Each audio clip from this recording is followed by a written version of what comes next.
Hi పిల్లలు, welcome to పుస్తక జ్ఞానం.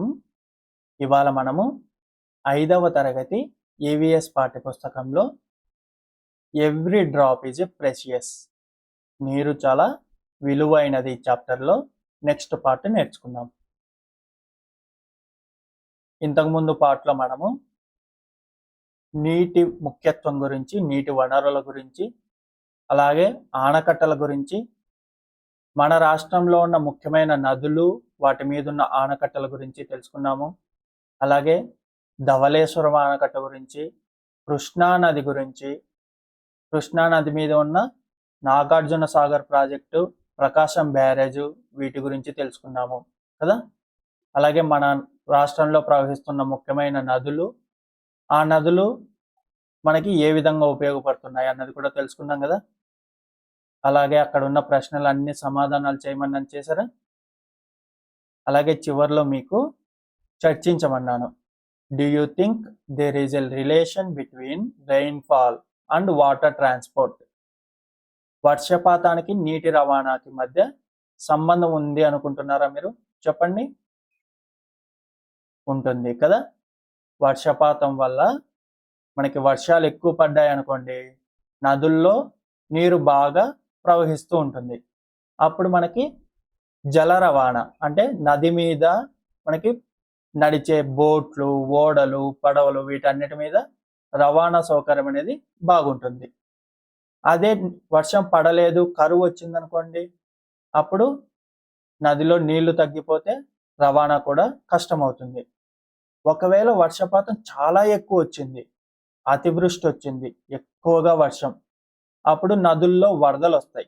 ఆ వరదల వల్ల కూడా మనము ప్రయాణం జరగవు కదా. కాబట్టి వర్షపాతానికి నీటి రవాణా వ్యవస్థకి సంబంధం ఉంది. అది ఏ విధంగా ఉందనేది మీకు ఇప్పుడు చెప్పాను. ఇంకా మనం నెక్స్ట్ పార్ట్లోకి వెళ్దాం. ట్రాజెడీ ఆఫ్ రివర్స్, నదుల యొక్క విషాద గాథ. In addition to agriculture, many industries depend on the waters of river Krishna. మనకి కృష్ణా నదిలోని నీటి లభ్యతపై వ్యవసాయంతో పాటు అనేక పరిశ్రమలు ఆధారపడుతున్నాయి. మనకి వ్యవసాయమే కాకుండా చాలా రకాల పరిశ్రమలు కృష్ణా నదిలోని నీటి మీద ఆధారపడి ఉన్నాయి. There are many villages and towns located on the banks of it. Effluents from industries, dairy farms, agricultural wastes, and wastes of the thermal power stations drain into the river, polluting it. Krishna నది పరివాహక ప్రాంతంలో అంటే దానికి తీరానికి దగ్గరలో అనేక గ్రామాలు మరియు నగరాలు ఉన్నాయి. పరిశ్రమల వ్యర్థాలు, పాల పరిశ్రమలు, వ్యవసాయ వ్యర్థాలు, బొగ్గు, విద్యుత్ కేంద్రం నుండి వచ్చే వ్యర్థాలన్నీ కూడా కృష్ణా నదిలో వదలడం వలన నదీ కాలుష్యానికి గురవుతోంది. మనకి కృష్ణా నది చుట్టూ ఉన్న గ్రామాల నుంచి వచ్చే వ్యర్థాలు, నగరాల నుంచి వచ్చే వ్యర్థాలు, ఇవే కాకుండా కృష్ణా నది పరివాహక ప్రాంతంలో ఉన్న పరిశ్రమలు, పాల పరిశ్రమలు, వ్యవసాయంలో వచ్చే వ్యర్థాలు, బొగ్గు విద్యుత్ కేంద్రం నుండి వచ్చే వ్యర్థాలు, ఇవన్నీ కూడా నదిలో వదిలితే నది ఏమవుతుంది? కాలుష్యం అవుతుంది కదా. Long ago people used to drink water from the river directly. చాలా కాలం క్రితం కృష్ణా నదిలో ఉన్న నీటిని ప్రజలు నేరుగా తాగేవాళ్ళు. అంటే డైరెక్ట్గా నదిలోకి వెళ్ళేసి నదిలో నీళ్లు తెచ్చుకొని తాగేవాళ్ళు. అప్పుడు అంత బాగా ఉండేటివి నీరు, కాలుష్యం లేకుండా. Now the water is polluted and it is not useful for drinking purpose. కానీ ఇప్పుడు ఆ నదిలో ఉన్న కాలుష్యం వల్ల నీరు చాలా కలుషితం అవ్వడం వలన నేరుగా తాగడానికి ఉపయోగపడటం లేదు. కానీ పాతకాలంలో మొత్తం నదిలోనే లేదా కాలువల్లోనే నీళ్లు తాగేవాళ్ళు కదా, డైరెక్ట్గా తెచ్చుకునేసి. ఇప్పుడు కృష్ణా నదిలో నీటిని తాగడానికి వీలు పడడం లేదు, ఎందుకంటే చాలా కలుషితం అయిపోయింది నీరు.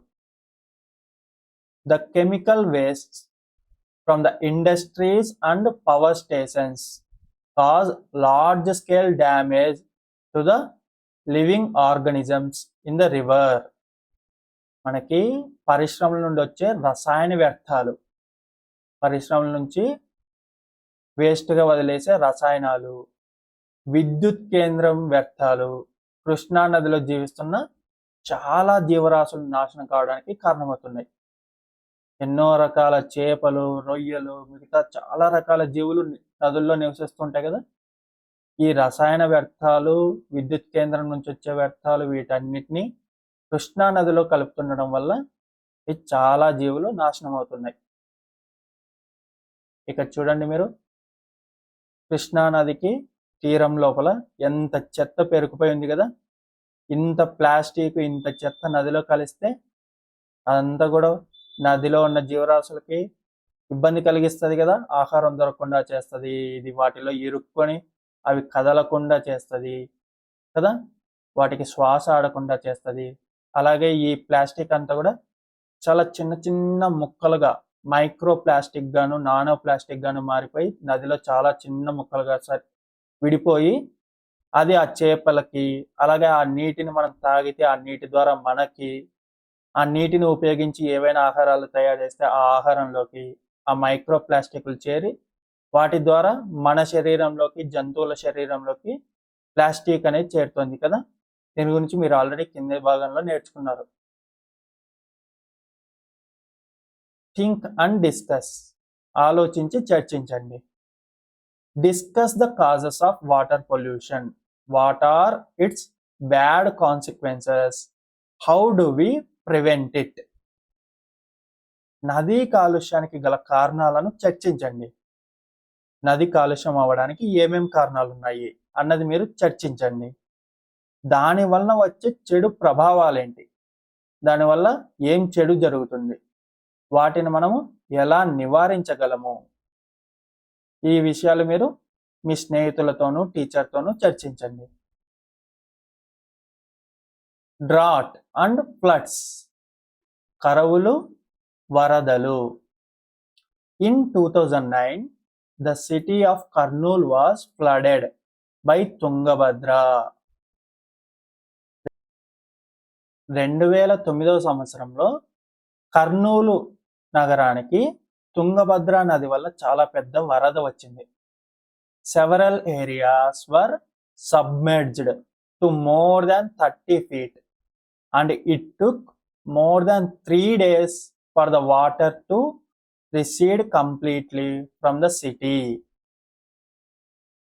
చాలా ప్రదేశాలు, కర్నూలులో చాలా ప్రదేశాలు 30 అడుగుల లోతు వరకు వచ్చిన నీటిలో మునిగిపోయాయి.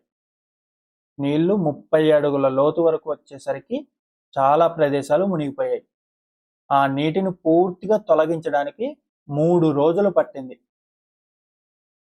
Apart from loss of property, people faced severe health problems. అక్కడ వరద వచ్చినప్పుడు కర్నూలులో చాలా ఆస్తి నష్టం జరుగుతుంది కదా ఆ వరదల వల్ల. ఆ ఆస్తి నష్టమే కాకుండా ప్రజలు అనేక వ్యాధుల బారిన పడ్డారు. వరద వచ్చినప్పుడు చాలా రకాల వ్యాధులు వస్తాయి కదా, ఇంకా అక్కడ వచ్చే కీటకాల వల్ల, అక్కడ వచ్చే రోగాల వల్ల చాలా వ్యాధులు వస్తాయి. In 2019 river Krishna was also flooded. Several areas in Krishna and Guntur districts were affected. 2019లో మళ్ళీ కృష్ణా నది పొంగడం వల్ల, అంటే కృష్ణా నదిలో వరద రావడం వల్ల కృష్ణా, గుంటూరు జిల్లాల్లో అనేక ప్రాంతాలు నీట మునిగాయి. కృష్ణా, గుంటూరు జిల్లాల్లో ఉన్న చాలా ప్రాంతాలు కృష్ణా నదిలో వచ్చిన వరదల వల్ల నీట మునిగిపోయాయి. 2009లో కృష్ణా నదికి ఉపనది అయిన తుంగభద్రలో వరద రావడం వల్ల కర్నూలులో చాలా ప్రాంతాలు మునిగిపోయాయి. అలాగే 2019లో కృష్ణా జిల్లా, గుంటూరు జిల్లాల్లో కూడా చాలా ప్రాంతాలు కృష్ణా నదిలో వచ్చిన వరద వల్ల మునిగిపోయాయి. Why do rivers get flooded? నదులు ఎందుకని పొంగుతాయి చెప్పండి. నదులు ఎందుకు పొంగుతాయి? Heavy rains are the main cause for floods. Encroaching the catchment area of the rivers and canals with constructions is another cause of floods. అధికంగా కురిసే వానలు వరదలకు ముఖ్య కారణం. ఎక్కువ వర్షాలు వచ్చినప్పుడు మనకి నదుల్లో వరదలు ఎక్కువగా వస్తాయి. ముఖ్యమైన కారణం అధికంగా కురిసే వర్షాలు. నదీ పరివాహక ప్రాంతాలను ఆక్రమించడము, కాలువల నిర్మాణం కూడా వరదలకు మరొక కారణంగా చెప్పచ్చు.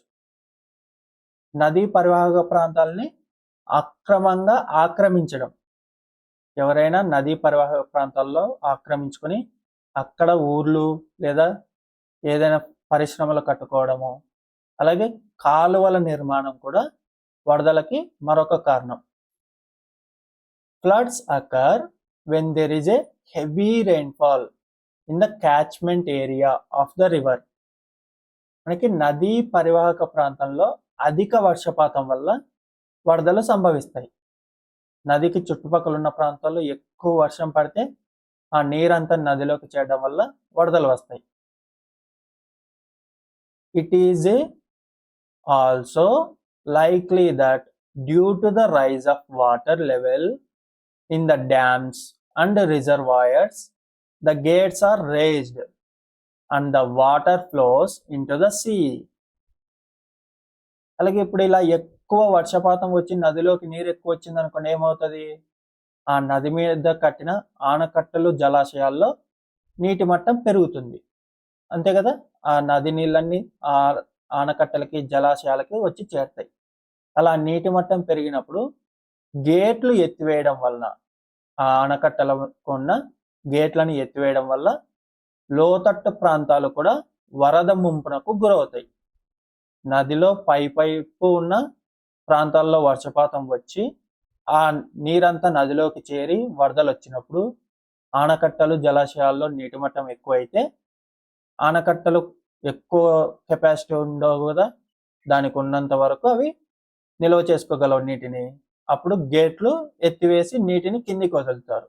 అలా కిందికి వదిలినప్పుడు లోతట్టు ప్రాంతాలు అంటే ఆనకట్టకి దిగువన ఉన్న చాలా ప్రాంతాలు కూడా వరద ముంపుకి గురవుతాయి. Hence, all the villages located in the islands will be affected.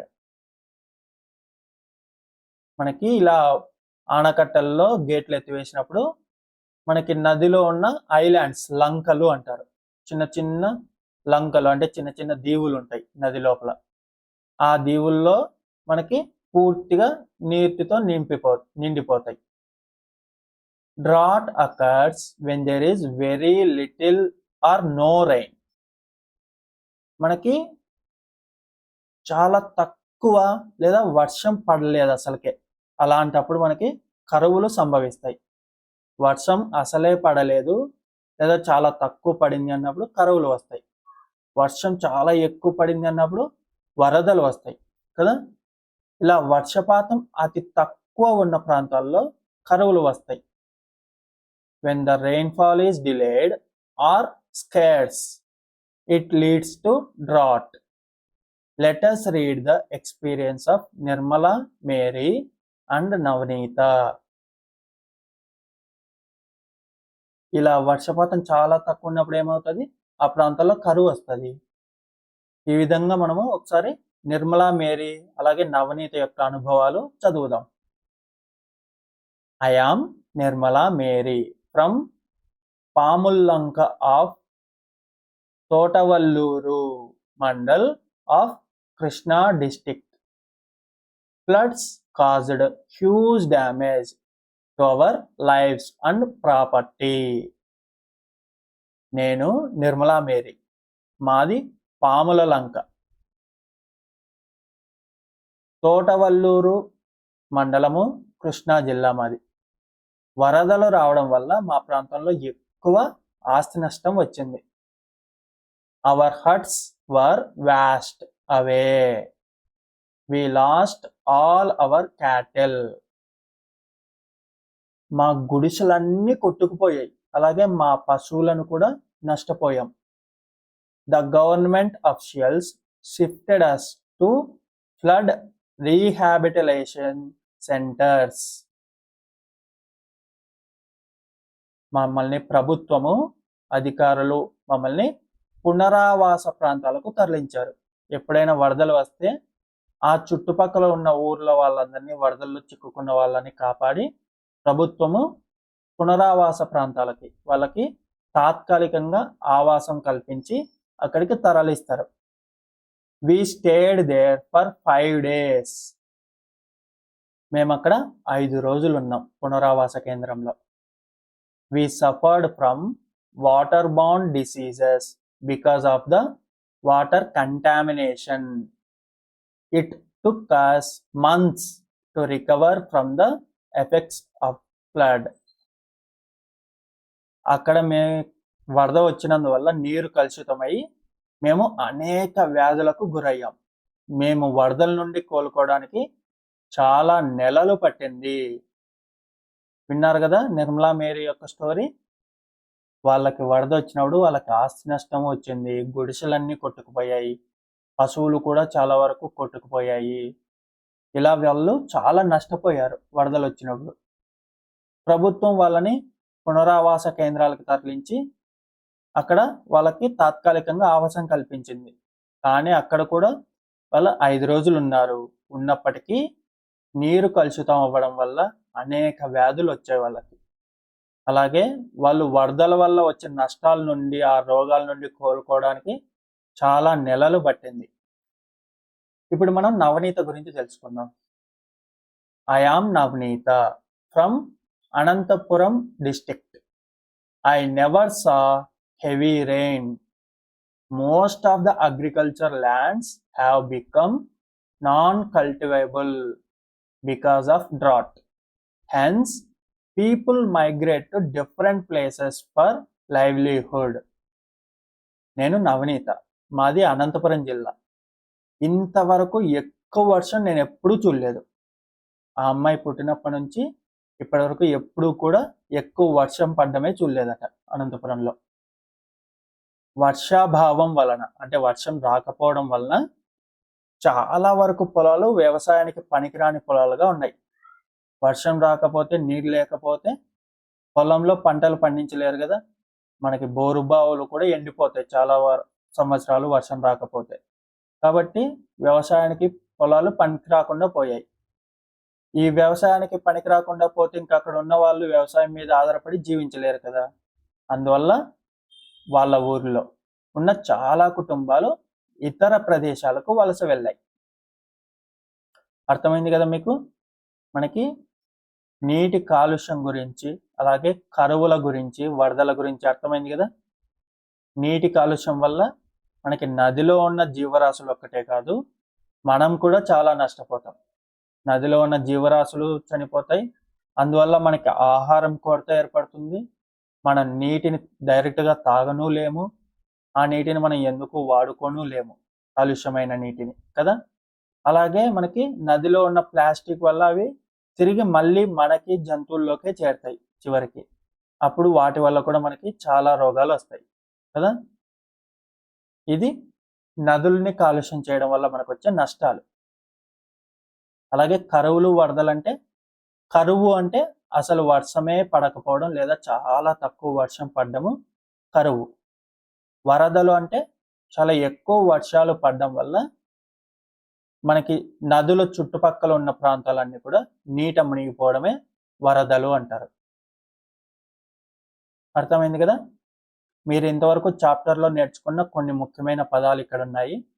వాటికి అర్థాలతో సహా పదాలని నేర్చుకోండి. వాట్ వి హ్యావ్ లర్న్డ్, మనం ఏం నేర్చుకుందాం ఒకసారి చూద్దామా ఈ చాప్టర్లో. Dams and reservoirs are constructed to store water in the reservoirs. ఆనకట్టలు, జలాశయాలు నీటిని నిల్వ చేయడానికి నిర్మిస్తాం. అందుకే కదా జలాశయాలు, ఆనకట్టలు కట్టేది. నీటిని మనం నిల్వ చేయడానికి వాటిని నిర్మిస్తాం.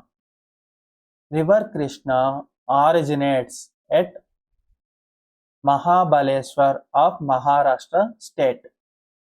మహారాష్ట్రలో ఉన్న మహాబలేశ్వరం వద్ద కృష్ణా నది జన్మించింది. Water of the rivers are getting polluted due to human activities. మానవ చర్యల వలన, మనుషులు చేసే పనుల వల్ల నదుల్లో నీరు కలుషితమవుతున్నాయి. Droughts, famine and floods have adverse effects on human life. కరువులు, వరదల వల్ల మానవ జీవితం మీద ప్రతికూల ప్రభావాలని చూపుతాయి. మనకి చాలా చెడు ప్రభావాలు కలుగుతాయి కరువుల వల్ల, వరదల వల్ల. ఇక్కడ ఇచ్చిన ఈ ప్రశ్నలకు మీరు సమాధానాలు చేయండి. అలాగే పరికల్పన. What are the reasons for drying up of rivers? నదులు ఎండిపోవడానికి గల కారణాలు ఏంటి చెప్పండి. ఏమేం కారణాల వల్ల నదులు ఎండిపోతాయి? అలాగే మీకు తెలిసిన ఒక నది ఎండిపోయి ఉంటే ఆ నది ఎందుకు ఎండిపోయింది, అది ఇంతకుముందు ఎక్కడి నుంచి ఎక్కడికి ప్రవహించేది కూడా చెప్పండి. ఎక్స్పెరిమెంట్స్, ప్రయోగాలు. Collect samples of water from different water resources and discuss which water is suitable for drinking. మీరు వివిధ నీటి వనరుల నుండి నీటిని సేకరించి కొద్ది కొద్దిగా ఆ నీరు ఏది తాగడానికి అనుకూలంగా ఉంది చర్చించండి. మీరు సేకరించిన నీటిల్లో ఏది తాగడానికి అనుకూలంగా ఉంది.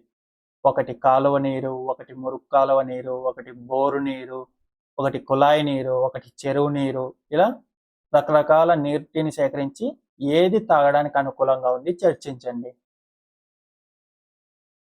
Project work. Collect information from people on how droughts or floods have affected their life. కరువులకు, వరదలకు ప్రజలు ఏ విధంగా ప్రభావితమయ్యారో పెద్దవాళ్ళ నుండి సమాచారాన్ని సేకరించండి. మీ పెద్దవాళ్ళ నుండి కరువు వచ్చినప్పుడు, వరదలు వచ్చినప్పుడు వాళ్ళు ఏ విధంగా ప్రభావితమయ్యారు అన్నది సమాచారం సేకరించండి. డ్రాయింగ్ పిక్చర్స్, బొమ్మలు గీయడం.